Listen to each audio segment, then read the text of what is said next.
do you think the act should be revoked, and how do you sort of respond to the I've been a vocal critic of the Armed Forces Special Powers Act and the sort of sense of impunity that it gives to security forces functioning there. In fact, during my term in office, we made a concerted effort to try and remove some parts of the state from the purview of the Armed Forces Special Powers Act, but we were unsuccessful. Unfortunately, the forces against us, and when I say us, I mean the then Home Minister, who then subsequently became the Finance Minister, Mr. P. Chidambaram. He was one of my strongest allies in New Delhi for our need to whittle down and sort of water down the Armed Forces Special Powers Act, but we weren't able to. Now, I understand the point that you made about the heightened security force presence, but please understand, there is a clear sort of relationship between the onset of militancy and the heightened security force presence. The militancy wasn't a result of the security force presence. The security force present is a result of militancy. You didn't hear of incidents of human rights violations, security force excesses and things like that before 1989. There were still troops in Jammu and Kashmir, but as I said earlier, they were on the border, they were on the line of control, they were on the line of actual control. They did their job there, they weren't in the hinterland. Unfortunately, their presence in the hinterland is as a result of the violence that is going on there. And I understand the concerns with regard to the human rights violations. I am one of the strongest critics on the mainstream political side when I think something has gone wrong, particularly if you take the incident last year when a legitimate voter in my own assembly constituency was tied to the front of an Indian Army jeep and paraded through villages as a signal to stone pelters that they shouldn't throw stones. And I believe the way the Indian Army has handled that has done a great disservice to what is otherwise a force that has, over the recent years, actually done a lot to improve its track record in Jammu and Kashmir. There is a lot that went wrong in the early 90s, and that's why I talked about the Truth and Reconciliation Commission, because I believe answers need to be given. What happened in 90, 91, 92 and onwards, there are a lot of unanswered questions that need to be addressed. But as much as some people would like to believe that independence is the magic solution for all of Kashmir's problems, it isn't. And like it or not, the people who advocate this independence very conveniently advocate it only for the Indian part of Jammu and Kashmir, very conveniently remaining silent about the part of Jammu and Kashmir that is with Pakistan's, that is under Pakistan's control. I have no problem with them advocating an independence for the Indian side of Jammu and Kashmir. Why don't they free their side first? Lead by example. If you're such great votaries of the people of Jammu and Kashmir, if you're such great sympathizers for the people of Jammu and Kashmir, why have they made their part of Jammu and Kashmir an extension of China today?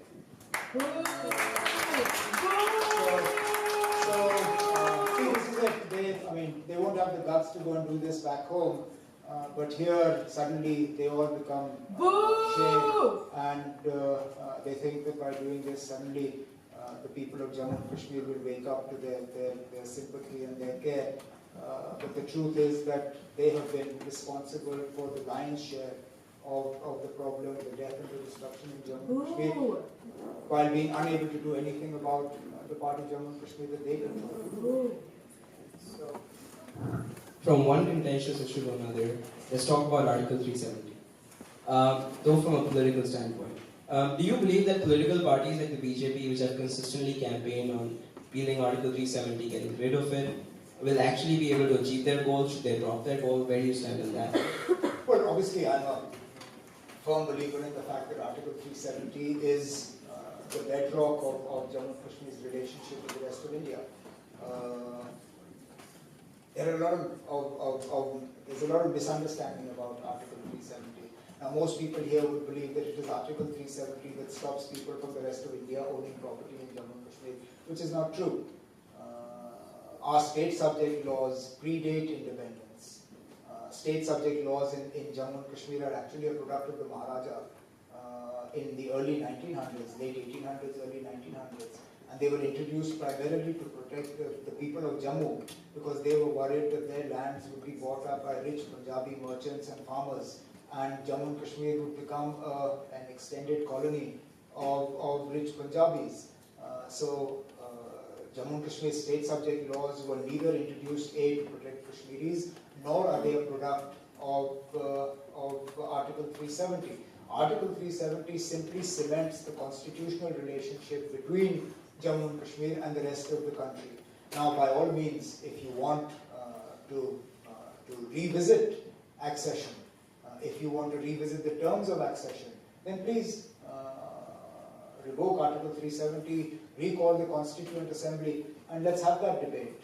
But I don't think it's a debate that you want to have, and particularly in the current environment.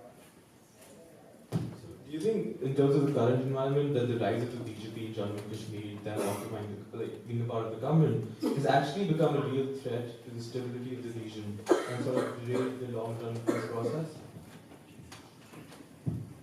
Well, it hasn't added to the peace process at the moment.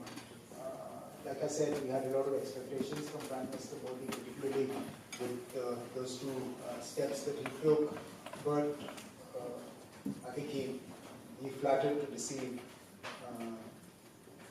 As far as the BJP's presence in the state government is concerned, it hasn't been to the advantage of JNK. Today, JNK, Jammu and Kashmir, is more divided than it has ever been. It's divided on regional lines, but more than that, it's divided on religious lines. And those divisions have come to the fore in the case of the recent rape and murder of an 8-year-old girl in Kathua. The fact is that she was raped and murdered for no other reason than because people living in that area wanted to send out a message to the minority Muslim community that they needed to vacate their lands. This is a product, unfortunately, of the divisive politics that the BJP has been playing, particularly in Jammu, to consolidate its own vote bank.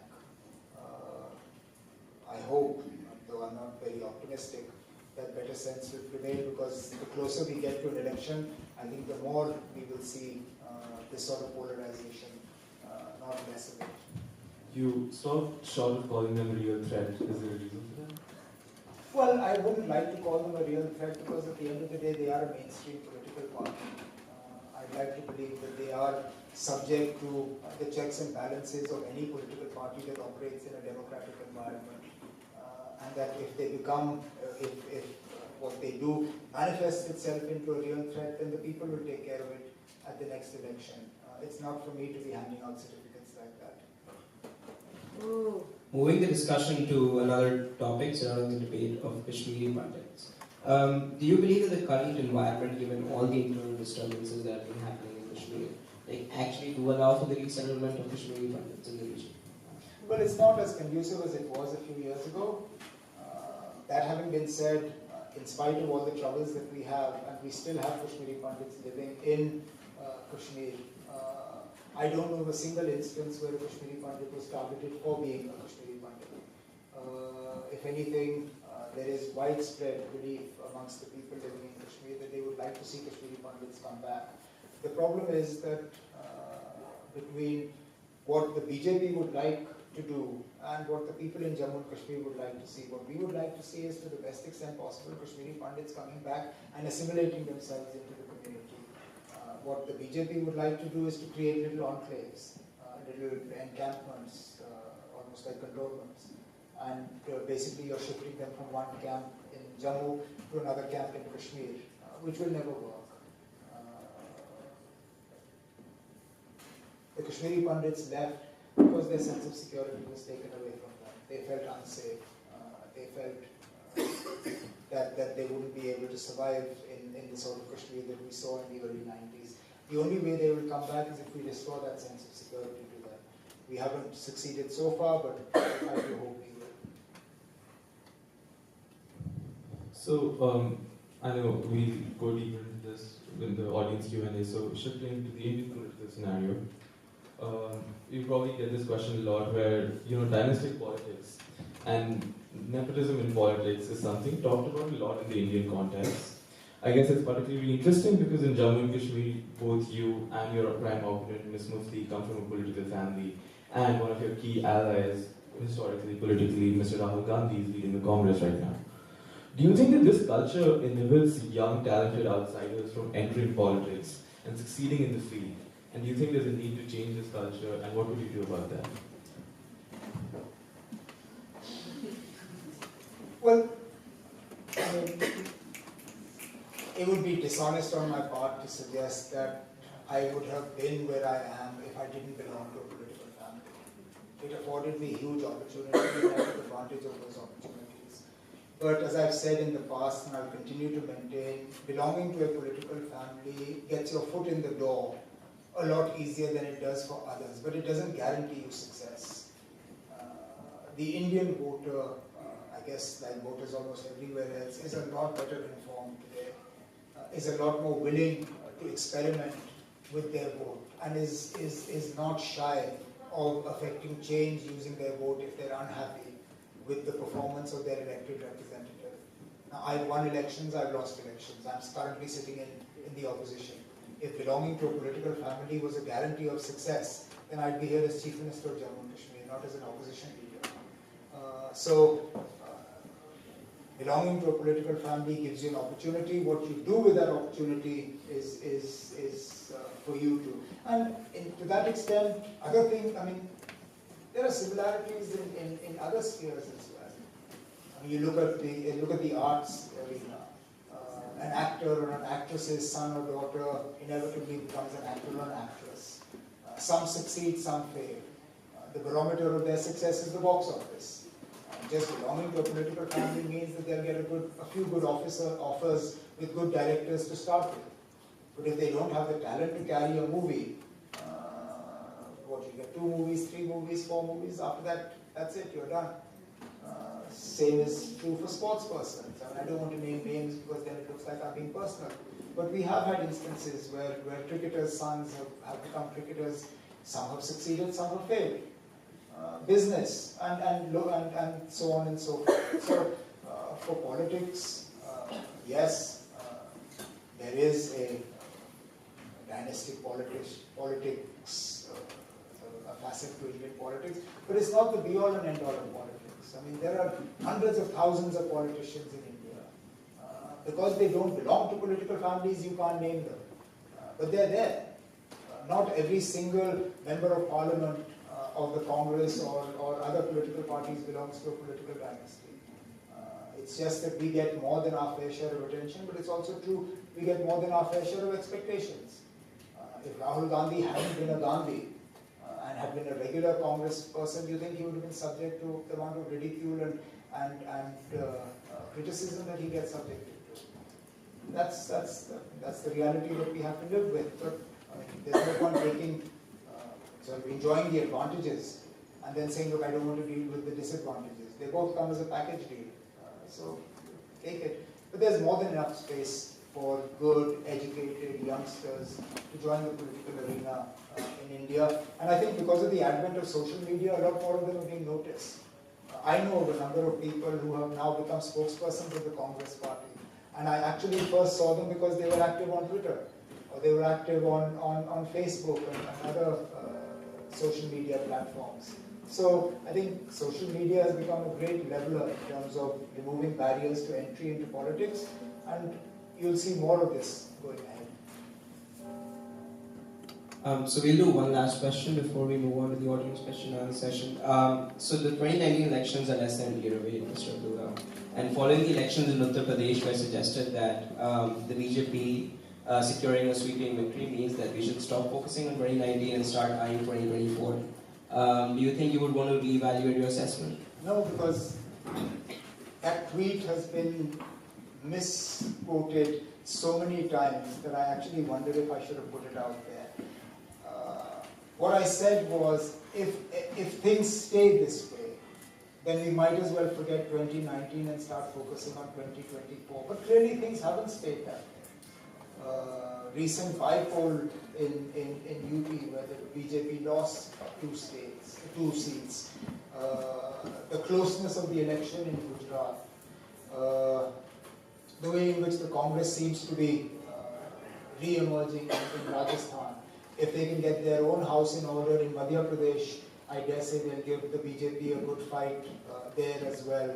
So it's not all doom and gloom. And I think in some ways Prime Minister Modi has helped the cause of the opposition with the demonetization and then the very shoddy implementation of GST. I'm not saying that the road to 2019 is going to be an easy one, but it certainly isn't all going in the BJP's favor. I think we need to tweak our strategy a bit, but I think we'll be able to take the fight to the BJP and the NDA. So what would you do if you were in Rahul Gandhi's job right now? Thank goodness I'm not. We can now move on to audience question and answer sessions. Obama, you're going around with the mic. Prioritize student questions first.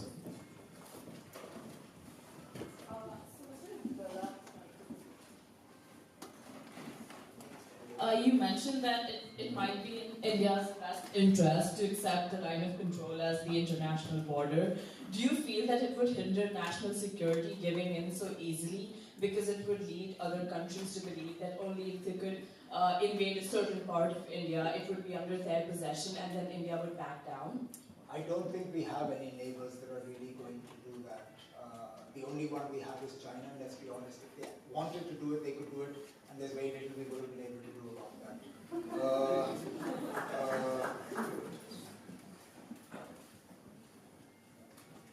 You said we would agreeing the solution on the line of control be giving in too easily. How many years has it been since we held this position? It's not something that we decided yesterday. We've sort of talked about reunifying Jammu and Kashmir right since 1947 onwards. I think, if I'm not mistaken, in the early 1990s, Parliament passed a resolution authorizing the government of India to do everything it has to bring back the part of Jammu and Kashmir that's with Pakistan. What have we done after that? Unfortunately,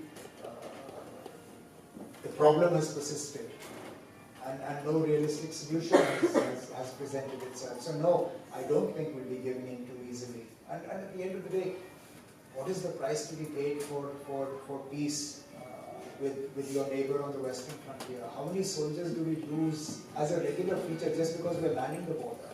How much money are we pumping into a defense infrastructure that perhaps we'll be able to downsize then and use that money for better purposes? So I don't believe we're giving in too easily, but this will be a part of a comprehensive solution that will include a whole lot of other areas as well. It's not going to be a singular decision just on the line of control, and we leave all other problems festering. Well, Mr. Abdullah, thank you for speaking. My question was about creating economic opportunities. You spoke that was one of the potential solutions for decreasing violence in the region. But you also spoke about returning state power to pre-1953 levels. So I wanted to know what ideas you had if Jammu and Kashmir had state powers at pre-1953 levels, how they would be able to increase economic opportunity. Well, in two areas, obviously it would afford us an advantage. It would give us an ability to frame a tax policy different from the rest of the states, which would then allow us to incentivize investment into Jammu and Kashmir greater than we've been able to do so far. I think it would also allow us to affect changes to labor laws and make Jammu and Kashmir a friendlier place for manufacturing and industry. But I don't think Jammu and Kashmir's economic problems are going to be solved by investment into manufacturing and industry. Because for one, we don't have the raw material base to make manufacturing on a large scale attractive, and the market isn't large enough. So basically, to manufacture in Jammu and Kashmir almost any product, you would have to transport raw material in only to transport the finished product out, which inherently makes that sort of an industry unviable. The one area that Jammu and Kashmir has available to it for investment is in hydroelectricity generation. And that's an area that, whether we have an autonomous Jammu and Kashmir or not, is one that I'd like to see greater focus and greater attention paid to. because I think we have a capacity of around 18,000 megawatts of run-of-the-river electricity out of our rivers. And if we can harness that and sell that electricity in the rest of the country, I think that would go a long way towards improving the economic position of Jammu and Kashmir. So on that point, some people say that lack of economic opportunity is what is fueling the distress within the people of Kashmir right now. What do you say to that? Well, the facts don't bear that out. The sort of people you find involved in militancy today are not youngsters who don't have an opportunity.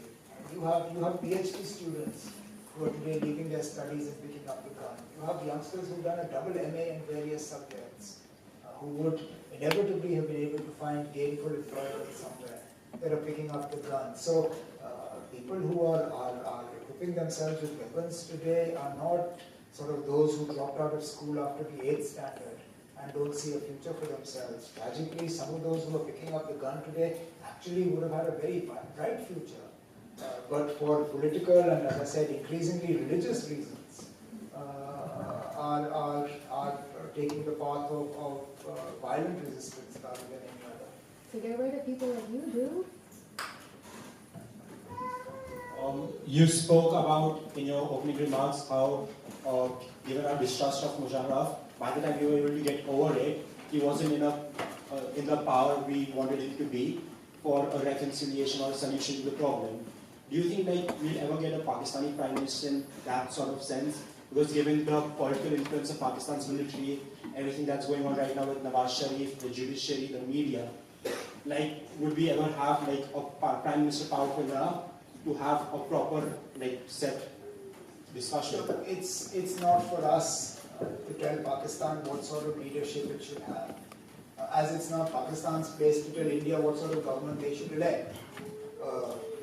One hopes that at some point the influence that the Pakistani military is able to bring to the office of Pakistan Prime Minister will reduce to the point where you will have an empowered Prime Minister in Pakistan. I think one of the reasons why we were able to come as close to a solution with General Musharraf is because he wasn't an elected Prime Minister. He was a dictator. He usurped all the powers of the legislature, the powers of the executive, and to a large extent, the powers of the judiciary. I think it was finally him trying to usurp more of the powers of the judiciary that did him in. But yes, I mean, he was a single focus of power in Pakistan. Will they have a prime minister with that kind of power? I don't know. That's like you asking me to predict, will we have a prime minister in India that will have more power than Prime Minister Modi has right now? I don't know. Please also understand that both the prime ministers that actually took this dialogue forward with Pakistan were prime ministers of coalition governments, which are inherently unstable and notoriously weak. It's a strong government that hasn't been able to take this dialogue process forward. So sometimes it's not the office, it's the individual and what they do with that office. So who knows? I guess we have to be hopeful. Very good evening, Mr. Abdullah. I'm Sumail Bopra and I'm pursuing my Master's in Law at Berkeley. My question is with regard to the 2019 election and as a member of opposition, what is your plan and the blueprint to fight the BJP? I would like to comment that in 2014, it's a question, it's part of the question. In 2014, the BJP ran a campaign which was based on anti-corruption and anti-elite. That was the flavor of that time. The present flavor is communalism. And we have to agree that 70% of the majority is Hindu. And whenever you talk about development, unemployment, like you see in Gujarat election, Mr. Modi changes the narrative and starts an insidious plot. Sure, and I get what you're saying. I get what you're saying. Look, most of the opposition parties, if not all of them, will be unable to play on the communal stage of the BJP's politics, and nor should they. I think there are two areas in which the BJP has a huge advantage over other political parties. One is when you play the national security card. because they're deemed to be far more hawkish on India's national security issues than other parties are. And the other is the Hindutva card, the secular versus the communal. This again is an argument that parties like the Congress and others can't win. But I think there is a lot more that is wrong with India that simply a communal campaign will not wash away. The deep distress in the agricultural community, the slowdown in manufacturing, the inability to create jobs, the inability of the Prime Minister to fulfill some of his commitments from his 2014 election speeches, like bringing back all the black money that is stashed away in foreign banks and stuff like that. So I think if we fight the election using our minds and our hearts rather than just fighting an emotional campaign, I think there is a lot that we can bring to the fore to put the BJP on the defensive. But yes, the point you made about sort of stirring communal passions, one hears that back home as well. The fact that an effort will be made to derive a favorable judgment in the Ram Mandir Babri Masjid issue, which again will play into the BJP's hands in the run-up to 2019. These are all real issues that we'll have to grapple with. But if I had to work out a strategy, which I don't have to. I mean, I belong to a very small regional party. At best, we fight 6 parliament seats, even if I fight all of them. So, believe me, Rahul Gandhi and other opposition parties aren't going to be calling me up and asking me, Omar Abdullah, what do you think we should do? But since you asked me, I have told you. Questions in the back?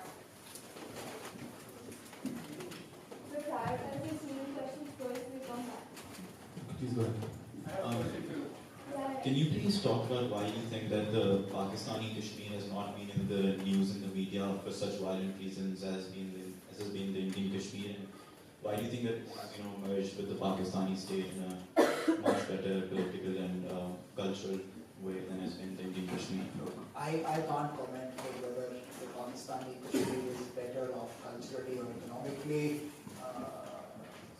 because what I will tell you is hearsay. I hear that it's not as economically well off as our part of Jammu and Kashmir in spite of the militancy that we've had to deal with. I understand that you don't have the sort of infrastructure we have in the healthcare, education sector, etc., etc. In your side of Jammu and Kashmir, I'm sorry, I'm making an assumption and I shouldn't. But on the Pakistani side of Jammu and Kashmir, as opposed to the Indian side, I think the fact that there is a concerted effort to, so much of what has happened in the Pakistani side of Jammu and Kashmir is Chinese charity. A lot of the infrastructure projects that have been built there have been built on Chinese handouts. Nothing that has been built on the Indian side of Jammu and Kashmir has come from charity. Whatever has been built there, good, bad, less, more, has come from Indian investment into Jammu and Kashmir. Now, why doesn't the Pakistani side of Jammu and Kashmir see the sort of violence that the Indian side sees? I think because Pakistan is fortunate to have India as its neighbor, as opposed to India, which has Pakistan as its neighbor. India has not made a concerted effort to create and foment trouble on the Pakistani part of Jammu and Kashmir. Unfortunately, that favor wasn't returned to India. So if Pakistan was a neighbor more like India is, I think Jammu and Kashmir would be in a far more peaceful place. Mr. Abdullah, you kind of alluded to this in your speech, where you talked about the internal conflict that has been more prevalent since the past few months, perhaps weeks. So what exactly do you think should be the approach of the Indian government in addressing this? Because the fact is, a lot of these militants who hold the weapons, they neither want to pledge their allegiance to the Indian state nor the Pakistani state, where the main argument is that because of the growing power struggle of land, of prestige between these two nations, Kashmir hasn't seen the light of day. So you mentioned about a dialogue between the Indian government and them, but dialogue in what form and with which group? Well, there are multiple groups. It's not as simple as in some other places where you have a single or a couple of armed groups. And let's be honest, some of the armed groups aren't going to come forward to talk. That part of the problem will have to be handled in the dialogue with Pakistan. Because at the end of the day, their support and allegiance comes from that side. But what can government of India do? Quite simply stop living in denial. More often than not, you'll hear responsible voices in New Delhi saying about Kashmir, there's no problem. There is no need for a political solution. There is no political problem in Kashmir. It's a handful of misguided youngsters and they will soon be sorted out. You have the announcement of military operations called Operation All Out, and you believe that by use of force you will drive a solution to this problem. That's not going to happen. Like it or not, the excessive use of force is actually counterproductive. And as I mentioned earlier, this new dimension to the problem where you now find youngsters who are picking up the gun not because they want to drive a political solution to the problem, but because they identify with the religious dimension to what is happening in Jammu and Kashmir. That's of far greater cause, because of far greater worry to me, because a dialogue can drive a political solution. You might want full independence, I might want full merger, and by talking to each other we'll arrive at a solution that you and I can both live with. When the reason for your struggle is religious, and the solution that I have is political, how do we find common ground? And unless we can address this slide now and address the political problem, while the majority of the people fighting in Jammu and Kashmir identify themselves with the politics, we are fine. The moment the scales are tilted in the other direction, and the majority of the people fighting in Jammu and Kashmir are doing it for religious reasons, then no political solution will work. Then I don't know what will do. As I said, we've lost a lot of good opportunities in the past. I hope we're not blind to the depths of the challenge that we face now. So, moderator, I'm going to get a chance to speak and ask you about it. It's random, it's like, I'm not picking. I'm hand. sorry, we'll try to come back to you later, I'm sorry, please go ahead. Okay, Mr. Abdullah, I have a question to ask you.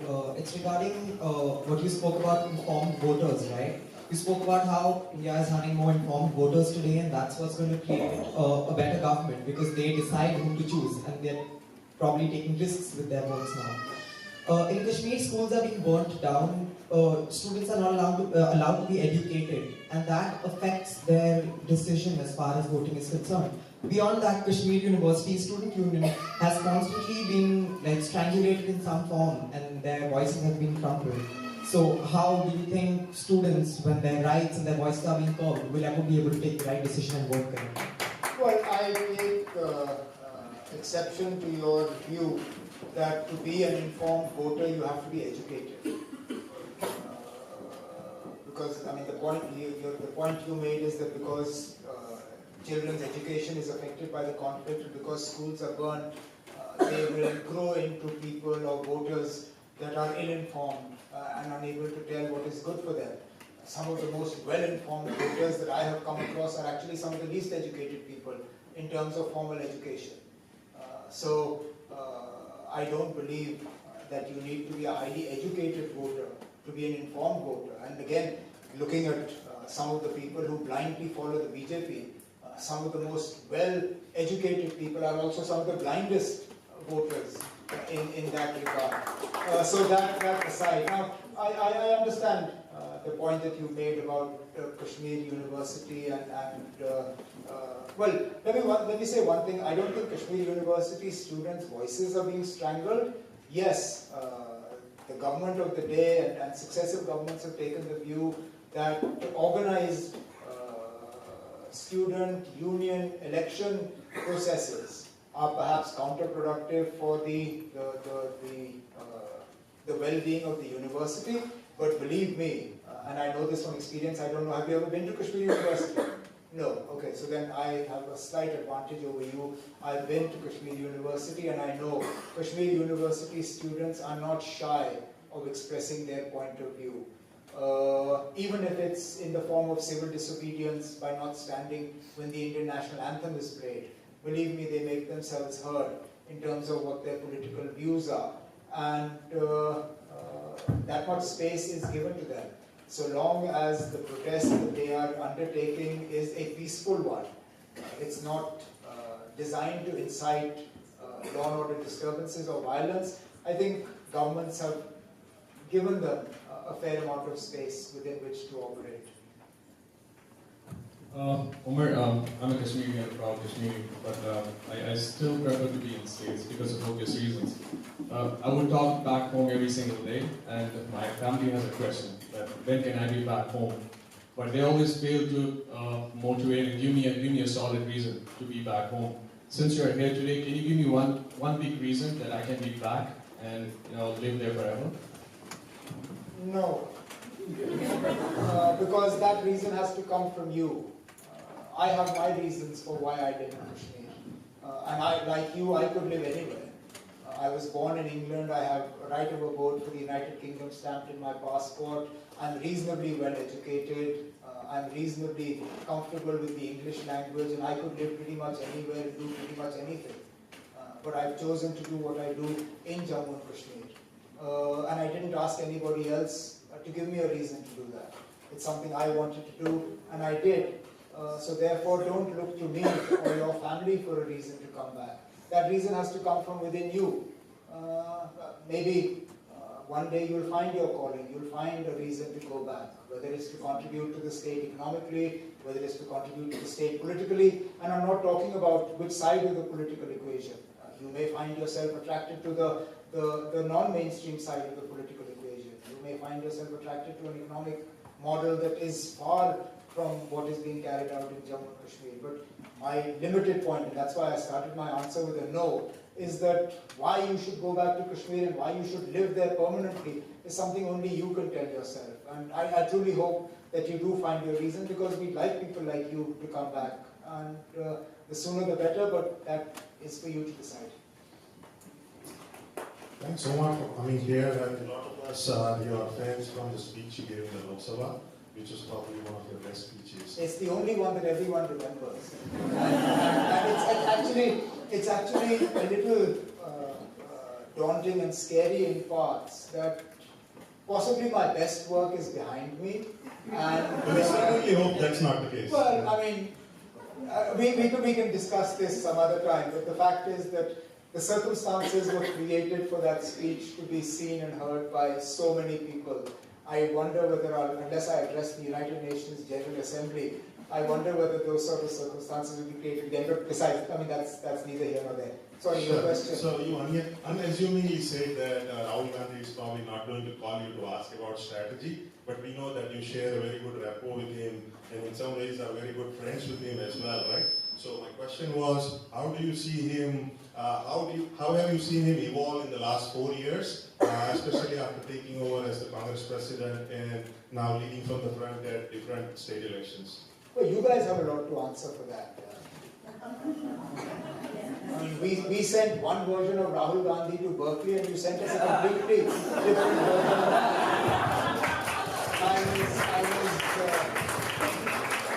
I was very, this is completely tongue-in-cheek and very flippant, but take it as you will. I was telling my hosts, I think it was yesterday, that every time we visit officially as ministers, we would visit South Africa, the South Africans would tell us that you sent us Mohandas Karamchand Gandhi and we sent you back the Mahatma. Now, I'm not for a moment equating Rahul Gandhi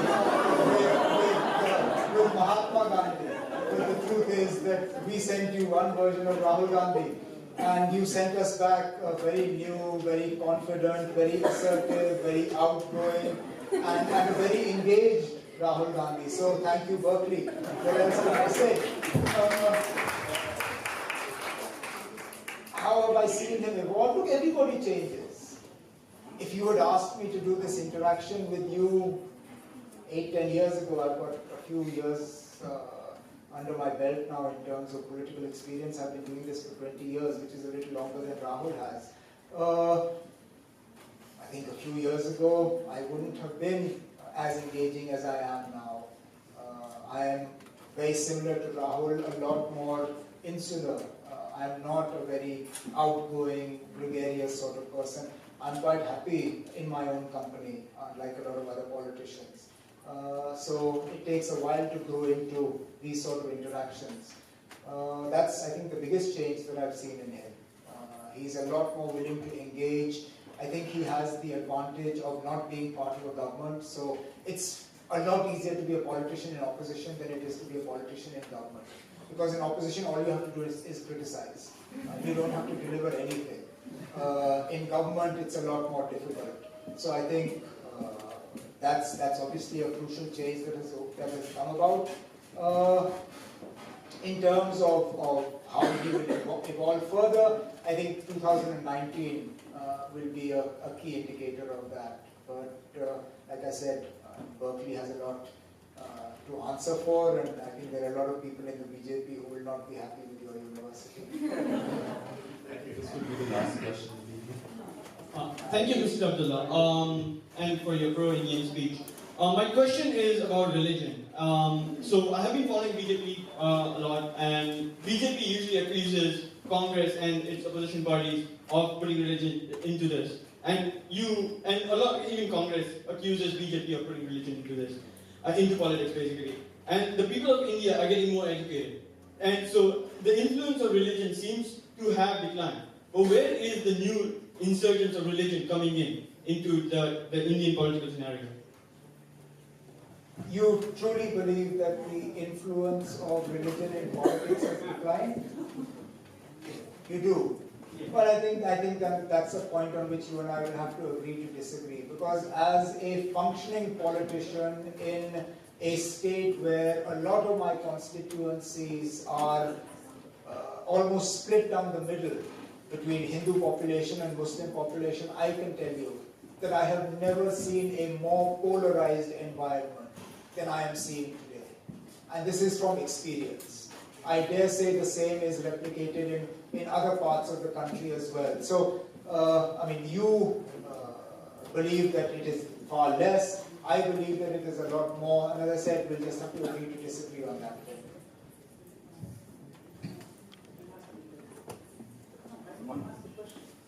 This is Berkeley for Berkeley. This is not here.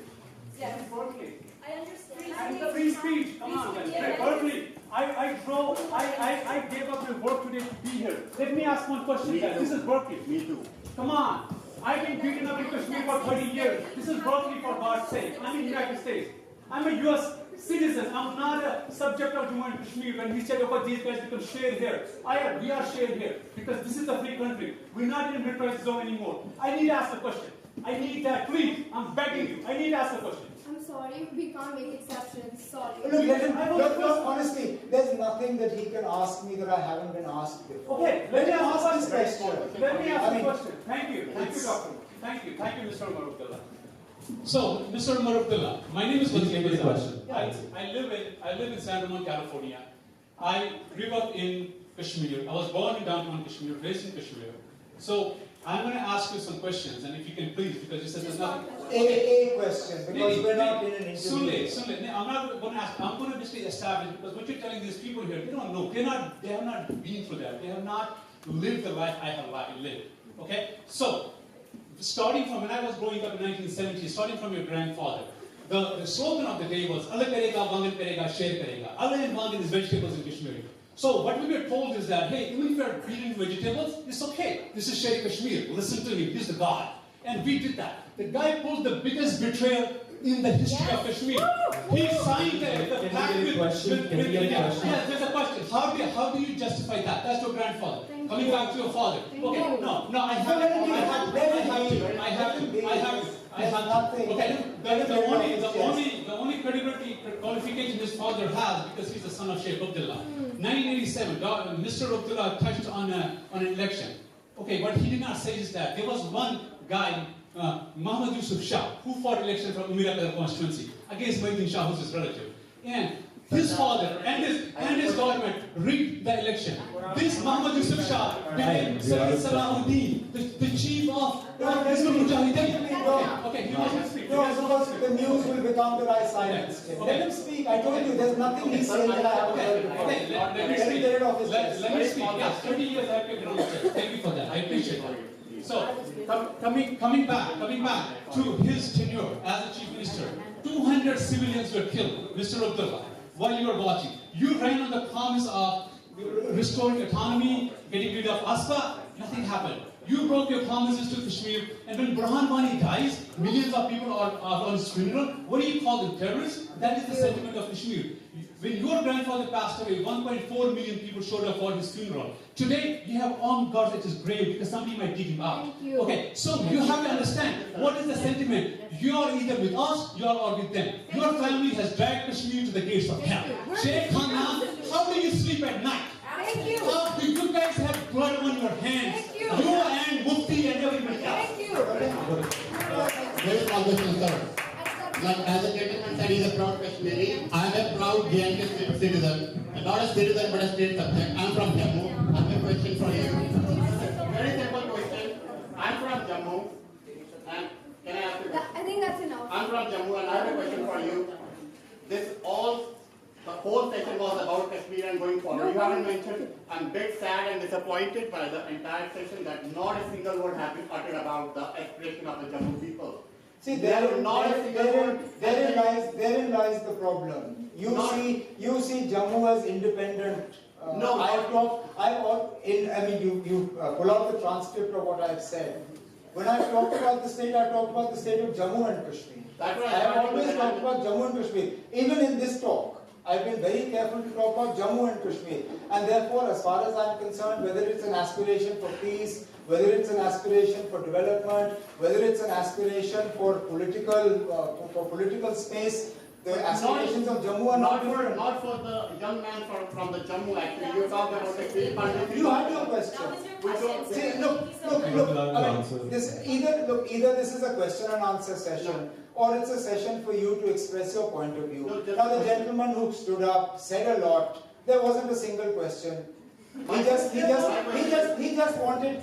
wanted his space to speak. He got his space. He said what he had to. He passed judgment. We're done. Now move on.